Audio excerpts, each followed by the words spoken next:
Hello everyone, welcome in science class. कल हम लोगों ने पढ़ा था what is wool and what are the animals which give us wool. आज हम लोग पढ़ेंगे प्रोसेसिंग फाइबर्स इनटू वूल। जो एनिमल्स वूल यील्डिंग एनिमल्स होते हैं, जैसे शीप हो गया, याक हो गया, या और भी दूसरे जो जानवर हैं, उन एनिमल से मिलने वाला जो फाइबर है या उनका जो हेयर है उसको ले करके और उसको बाद में वूल में चेंज किया जाता है। वो कौन कौन सी प्रोसेस होती है, कौन कौन से स्टेप्स होते हैं जो इस प्रोसेस में इन्वॉल्व होते हैं, उसके बारे में हम सभी को पढ़ना है। स्टेप 1, पहले क्या किया जाता है? The fleece of the sheep along with the thin layer of skin is removed from his body. This process called sharing. तो जो फ्लीस होता है, जो बाल होता है जानवरों के, शीप के ऊपर जो बाल होते हैं, उनको निकाला जाता है with a thin layer of skin. एक स्किन के साथ, पतली स्किन की एक लेयर के साथ रिमूव कर लिया जाता है। ये डेड स्किन होती है, इसीलिए उस एनिमल को कोई प्रॉब्लम नहीं होने पाती है। ये बार बार इसके लिए कुछ मशीन यूज़ करते हैं। जैसे अब हम अपने बालों को शेव करने के लिए जैसे मशीनें यूज़ करते हैं, उसी तरह की मशीनें ये भी शेयरिंग के लिए यूज़ करते हैं। तो उनके बाल निकालने की प्रक्रिया को बोलते हैं शेयरिंग। जो भेड़ों, शीप्स या दूसरे जानवरों के जो बाल निकाले जाते हैं उनकी बॉडी से, और आमतौर पर कल हमने डिस्कस किया था कि ये गर्मी के समय में निकाले जाते हैं। तो इसमें दूसरा स्टेप क्या हो जाएगा? तो यहाँ पर एक टेबल 3.1 दिया गया था, जिसमें मैंने बताया था कि कौन कौन से ऐसे ब्रीड हैं, किस्में हैं भेड़ों की, शीप्स की, जो इंडिया में पाई जाती हैं। आप देखिए नंबर 1 लिखा हुआ है लोही। इससे बहुत अच्छी क्वालिटी का वूल निकलता है, राजस्थान और पंजाब में पाई जाती है। रामपुर बुश हेयर है, ये इसके ब्राउन कलर के फ्लीस होते हैं, बाल होते हैं। ये उत्तर प्रदेश, हिमाचल प्रदेश में पाई जाने वाली भेड़ की, शीप की नस्ल है। नाली, इट इज़ ये कारपेट वूल देती है, इट प्रोवाइड एस कारपेट वूल। ये राजस्थान, हरियाणा और पंजाब में पाई जाती है। बखरवाल, ये वूलन शॉल के लिए इसके वूल्स यूज़ किए जाते हैं शॉल बनाने के लिए, जम्मू कश्मीर में पाई जाती है। मारवाड़ी जो भेड़ होती है वो मोटा वूल जो देती है, मोटे बाल उसके होते हैं, गुजरात में पाई जाती है। और पाटनवाड़ी, ये कपड़े बनाने के लिए, वूलन कपड़े, स्वेटर वगैरह बनाने के लिए इनसे वूल मिलता है, और ये गुजरात में पाई जाती है। तो ये भेड़ों की अलग अलग किस्में हैं, शीप्स की, इंडियन अलग अलग ब्रीड्स हैं जो इंडिया के अलग अलग हिस्सों में पाई जाती हैं। अब दूसरा स्टेप क्या है? तो दूसरा स्टेप है कि जो शेयर्ड स्किन है, हेयर, उसको वॉश किया जाता है, टैंक में डाल करके धुला जाता है, जिससे उसमें जो गंदगी है, डस्ट है, वो सब निकल जाए। ये प्रोसेस कहलाती है स्काउरिंग। इस प्रोसेस को स्काउरिंग कहते हैं, यानी कि when the sheared skin is washed in tanks to remove grease, dust and dirt, this process का स्काउरिंग। उसको सफाई करना, उसको धुलना। तो ये आमतौर पर आजकल मशीनों के द्वारा स्काउरिंग की जा रही है। तीसरा स्टेप क्या है? तीसरा स्टेप है कि सॉर्टिंग, यानी कि उनकी छटाई की जाती है। अब बाल जो होते हैं वो पतले, मोटे, कई किस्म के बाल होते हैं, तो उनको अलग अलग किया जाता है ताकि उनसे अलग अलग तरह की चीज़ें बनाई जा सकें। चौथे स्टेप में क्या किया जाता है कि जो फाइबर्स होते हैं उनको, जिनको बर्स कहते हैं, जो मोटे हेयर होते हैं उनको अलग किया जाता है, और पतले हेयर्स को अलग किया जाता है। और जैसे तुमने देखा होगा स्वेटर पर तुम्हारे अलग अलग तरह से उसमें कुछ बर निकल जाते हैं। तो ये जो होते हैं फाइबर्स जो होते हैं उनको दोबारा से धुला जाता है और फिर से ड्राई किया जाता है, और फिर क्या बनाया जाता है? Drawn into fibre. अब फाइबर से वूल बनाने की स्टेप का शुरुआत हो जाती है। पांचवा स्टेप है कि अब इस फाइबर को अलग अलग कलर में डाई किया जाता है, जिससे वूल बन चुका है, ऐसे उनको अलग अलग कलर में डाई किया जाता है। और शीप और गोट को ब्लैक, ब्राउन और वाइट में आते हैं, तो इनको अलग कलर करना पड़ता है, क्योंकि हमने देखा है कि हम जो स्वेटर यूज़ करते हैं या और दूसरे वूल से बने हुए मटेरियल यूज़ करते हैं, वो तो सभी कलर्स में पाए जाते हैं, तो उस कलर में कलर करना पड़ता है, तो उनको डाई किया जाता है। 6 स्टेप में इनको सीधा किया जाता है, क्योंकि ये मुड़े होते हैं बाल, तो देखा है बहुत स्ट्रेट भी होते हैं और मुड़े भी होते हैं, तो इनको हीट दे करके इनको सीधा किया जाता है।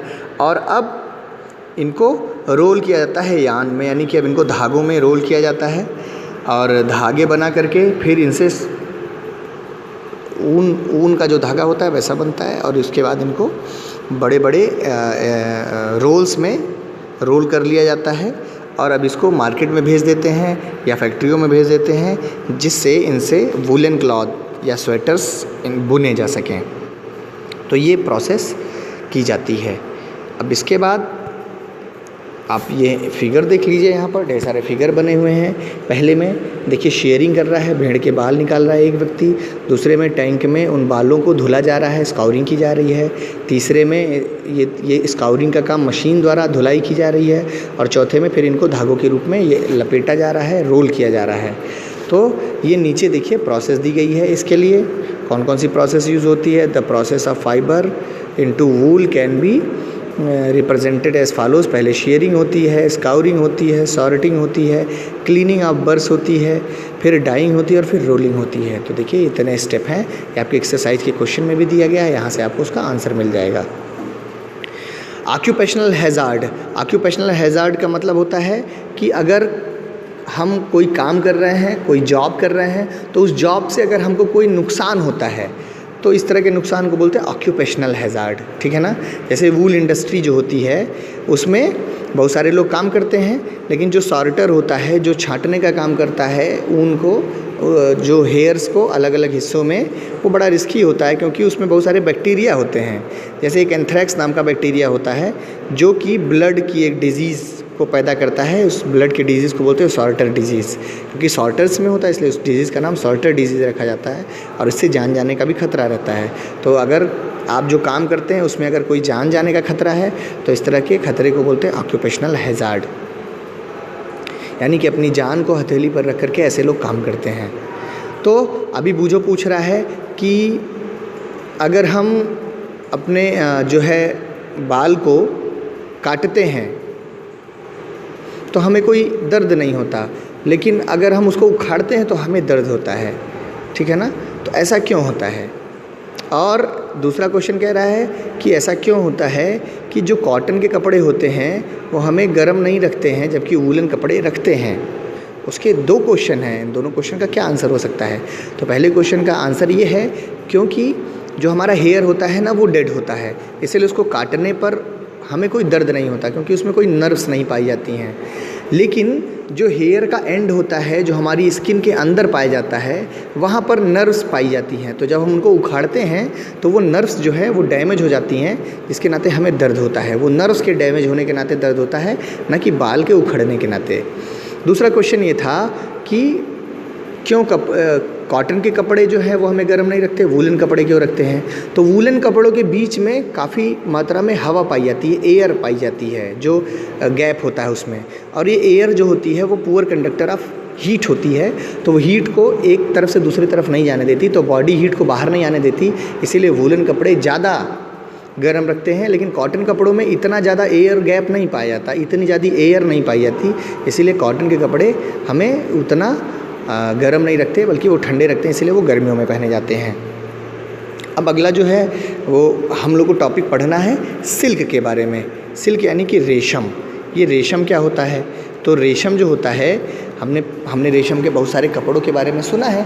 रेशम का कपड़ा चमकीला चमकदार कपड़ा और बहुत ही मुलायम, वेरी सॉफ्ट मटेरियल होता है और इसीलिए बहुत ज़्यादा पसंद किया जाता है। ये रेशम बनता कैसे है। तो रेशम बनता है रेशम के कीड़े से, यानी कि सिल्क वर्म से। तो सिल्क वर्म से कैसे बनता है। तो जो रेशम का कीड़ा होता है वो उससे रेशम बनाया जाता है। अब रेशम के कीड़ों को रियर किया जाता है, यानी उनको पाला जाता है। तो कैसे पाला जाता है। तो रेशम के कीड़ों को पालना ये कहलाता है सेरीकल्चर या रेशम कीट पालन। अब अगर तुमने देखा होगा तो तुम्हारी मम्मी के पास या तुम्हारे घर में और जो महिलाएं उनके पास रेशम की साड़ियाँ होती हैं। तो वो रेशम कहाँ से आता है, कैसे बनता है, वो कीड़ों से कैसे रेशम हम प्राप्त करते हैं, उसके बारे में हम सभी इस प्रोसेस में डिस्कस करेंगे। तो पहले हमको इसके लिए ये जो रेशम का मॉथ है, कीड़ा जो है या पतंगा जो है, उसकी लाइफ हिस्ट्री के बारे में पढ़ना पड़ेगा। तो जो फीमेल सिल्क मॉथ होती है वो अंडे देती है, और अंडे कहाँ देती है, खास तरह के प्लांट पर देती है। वो प्लांट होता है मलबेरी का प्लांट या शहतूत का पेड़, उस पर ही ये पाए जाते हैं। उसके पत्तियों पर ये अंडे देते हैं, अंडे बाद में टूटते हैं और बनते हैं लार्वा। ये जो लार्वा होते हैं ये धीरे धीरे बड़े होते हैं। इनको कैटरपिलर या सिल्क वर्म भी कहा जाता है, इन्हीं लार्वा को, इन रेशम के कीड़ों को। तो धीरे धीरे ये बड़े होते हैं और अब ये क्या करते हैं, अपनी लाइफ हिस्ट्री के अगले स्टेज में जाते हैं जिसको प्यूपा बोलते हैं।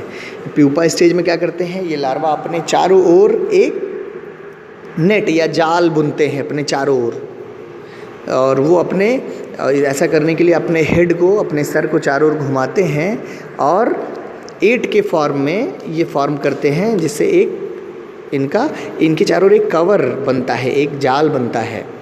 और ये जाल कैसे बनता है, तो ये एक फाइबर सेक्रीट करते हैं, एक पतला तार सेक्रीट करते हैं जिसको बोलते हैं, जो प्रोटीन से बना होता है और जो हवा में आते ही सूख जाता है और तार जैसा बना देता है।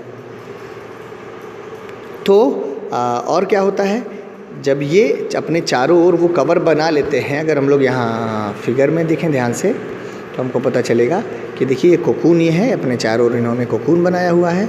और ये कोकून के अंदर वो जो मॉथ है वो डेवलप कर रहा है। यहाँ सिल्क वर्म है, देखिए ये लाइफ साइकिल है सिल्क मॉथ की। तो फीमेल सिल्क मॉथ क्या करेगी, ये एग देखिए दे रही है यहाँ पर मलबेरी लीव्स पर। ये एग जब टूटते हैं तो कीड़े बनते हैं, ये सिल्क वर्म कीड़ा बना। कीड़े बनने के बाद ये कीड़ा अपने चारों ओर क्या करेगा, ये कोकून बनाएगा और कोकून के अंदर फिर से सिल्क वर्म जो कीड़ा है वो चेंज होगा एक मॉथ में। तो ये पूरा लाइफ साइकिल होता है सिल्क वर्म का। ये अंदर ये जो इसके चारों ओर का कवर होता है इसको कोकून बोलते हैं, और उसके अंदर जो ये कीड़ा पाया जाता है या ये जो सिल्क वर्म पाया जाता है, इन दोनों को मिला करके बोलते हैं प्यूपा। तो ये प्यूपा कोकून के अंदर डेवलप होता है और फिर से बनता है मॉथ में, यानी कि ये जो अंदर है ये दोबारा से इस तरह से मॉथ के रूप में चेंज होगा, जो ऊपर की ओर बना हुआ है, आप ध्यान से देखिएगा। और फिर से ये दोबारा से फिर ये मॉथ अंडे देगा और इस तरह से इसकी लाइफ साइकिल चलती है। तो वो इसकी लाइफ साइकिल का वो कौन सा स्टेज है, जब ये बनाता है सिल्क। तो हमने पहले बताया था कि देखिए मलबेरी जो सिल्क वर्म होता है वो मलबेरी के प्लांट पर पाया जाता है, और इससे बना हुआ जो सिल्क होता है वो सॉफ्ट होता है, बहुत ही चमकदार होता है, इलास्टिक होता है, और अलग अलग कलर्स में इसको कलर किया जा सकता है। सिल्क वर्म कई तरह के सिल्क जो होते हैं पाए जाते हैं।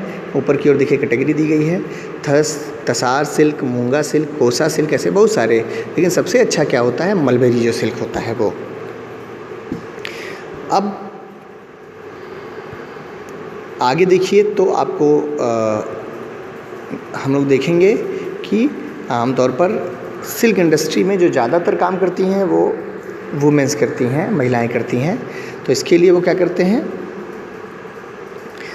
सिल्क वर्म को रियरिंग करते हैं, उनको पालते हैं, और उसके बाद उससे सिल्क निकालने का काम करते हैं।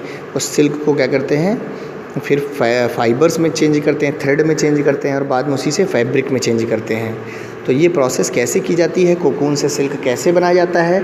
तो जो कोकून होता है वही उसी से सिल्क मिलता है, ठीक है ना। तो जब वो सिल्क वर्म होता है, जब वो कोकून बना देता है तो उस कोकून को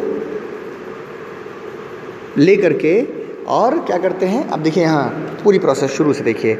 सिल्क वर्म को रियर किया गया, फीमेल सिल्क वर्म में ढेर सारे एग दिए, एग को स्टोर कर दिया गया एक कपड़े पर या पेपर में, और उसको जिनको सिल्क वर्म फार्मर होते हैं, जिनको सिल्क वर्म बनाना है, उनको बेच दिया जाता है।